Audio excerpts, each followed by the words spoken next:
रामकृष्ण हरी मित्रांनो, आज आपण आलेलो आहे आदिनाथ गुरु माऊली सेवाश्रम बरबडी, तालुका समुद्रपूर, जिल्हा वर्धा। या मंदिराचे संस्थापक आहे श्री ब्रह्ममूर्ती शेषानंद महाराज भद्रावती। हे मंदिर नागपूर हैदराबाद महामार्गावर असलेल्या बरबडी गावाशेजारी पश्चिमेला 20,000 वर्गफुटाच्या परिसरात उभारलेलं आहे। तर चला मित्रांनो, मी आता तुम्हाला हे मंदिर दाखवणार आहे और या मंदिराबद्दल माहिती देणार आहे। तर मित्रांनो, मी आता जाते आश्रमाच्या आवारात उजव्या बाजूला। आश्रमाच्या उजव्या बाजूला गेल्यानंतर आपल्याला सर्वप्रथम होम दिसेल। हे बघा मित्रांनो, होम। मी होम जवळ गेलेल्या होमच्या पाय लागल्या। यानंतर तुम्हाला हे बघा मित्रांनो, हे आहे प्रतिष्ठापित नंदी पिंडी व त्रिशूल। आश्रमाच्या आवारात उजव्या बाजूला प्रतिष्ठापित श्री नंदी पिंडी व त्रिशूल हे साक्षात आदिनाथाच्या उपस्थितीचे द्योतक आहे। अपूर्ण इच्छेला मनाची संकल्प करून प्रदक्षिणा घातल्यास मनवांछित फलप्राप्ती होते, असे साधकांचे अनुभव आहे। संपूर्ण आश्रमाची परिक्रमा दिव्यतेची अनुभूती देते।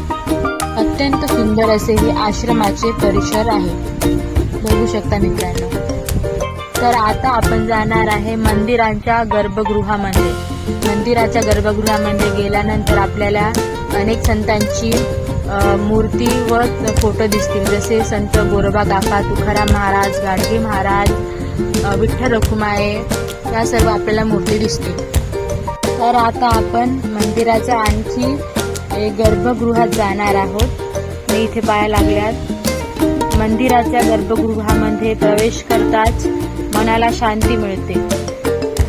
मंदिराच्या आतमध्ये प्रवेश करताच आपल्याला आदिनाथ अर्थातच शंकरजीची, संत ज्ञानेश्वर अर्थातच माऊलींची संगमरवरील प्रतिष्ठापित प्रतिमा बघायला मिळेल। तसेच गर्भगृहामध्ये परमपूज्य ब्रह्ममूर्ती संत शेषानंद बाबा आसनस्थ असतात। या मंदिरामध्ये फूल, हार, प्रसाद व दक्षिणेची इथे प्रथा नाही, परंतु मनात भाव, श्रद्धा, भक्ती व विश्वास असला तर निश्चितच आपल्या मनोकामना पूर्ण होतात।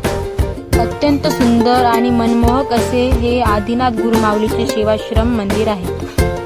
ग्रामगीतेच्या 25व्या अध्यायातील 62व्या कडव्यात वंदनीय तुकडोजी महाराजांनी मठ मंदिराचे धार्मिक वर्णन केलेले आहे। परिसमाधी स्थाने मठ मंदिरे, देव देवळे देव्हार, यांच्या स्थान प्रभावे स्फुरे स्वभाव मनी सकळांचा। या सागर गर्भित कडव्यांचा अर्थ व आशय उलगडताना सहजच आदिनाथ गुरु माऊली सेवाश्रम बरबडीचे चित्र आपल्या डोळ्यासमोर येते। अत्यंत सुंदर हे असे आदिनाथ गुरु माऊलीचे सेवाश्रम मंदिर आहेत। गर्भगृहातील आदिनाथ माऊलीच्या दर्शनानंतर समदृष्टी खांबाला गवसणी घासल्यास चारधाम यात्रेचे पुण्य लाभ प्राप्त झाल्याचा आध्यात्मिक समाधान इथे मिळतो। मित्रांनो, मी तुम्हाला आता अध्यात्माचे जनक परमपूज्य श्री शेषानंद महाराज यांचा अल्प परिचय करून देणार आहे। श्री संत ब्रह्ममूर्ती शेषानंद महाराज, जिल्हा यवतमाळ, तालुका बाभुळगाव येथून 10 किमी अंतरावर एरणगाव येथे शेतकरी व महादेवांचे वारकरी साधे कुटुंबात दिनांक 21/8/1948 रोजी शनिवारला सकाळी जन्माला आले व त्यांचे नामकरण शेषराव असे झाले। बालवयातच भक्तीचे वेळ असल्यामुळे शालेय शिक्षणात फारशी आवड नव्हती, त्यामुळे त्यांनी भक्ती मार्ग स्वीकारला। गुरुदक्षिणेशिवाय तरणोपाय नाही, ईश्वरी साक्षात्काराशिवाय भक्ती होऊ शकत नाही, असे महाराजांच्या लक्षात आले। त्यामुळे महाराजांनी प्रथम डॉक्टर शिक्षक श्री मधुकर अवधूत महाराजांची दीक्षा घेतली।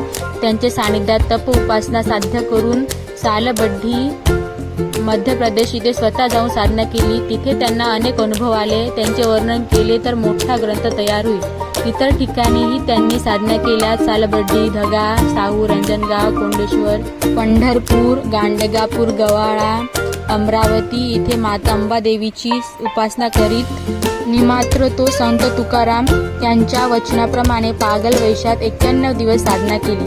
साधना करीत असताना साप, विंचू, इंगळी यांचे सानिध्य लाभले।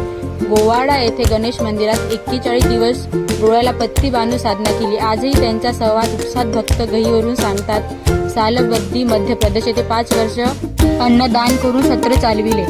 आध्यात्मिकतेचे गुरु परमपूज्य श्री शेषानंद महाराज गर्भगृहाच्या डावीकडे आसनस्थ बसून आपल्या समस्या, रोग, दुःख, अडचणी व प्रश्नाची जाणीव करून दिल्यास त्यावर बाबा रामबाई उपाय सुचवतात व त्यांच्या कृपा प्रसादाने प्रत्येक व्याधीवर समाधान मिळतो, असा गुरुमाऊली परिसरातील साधकांचा विश्वास आहे।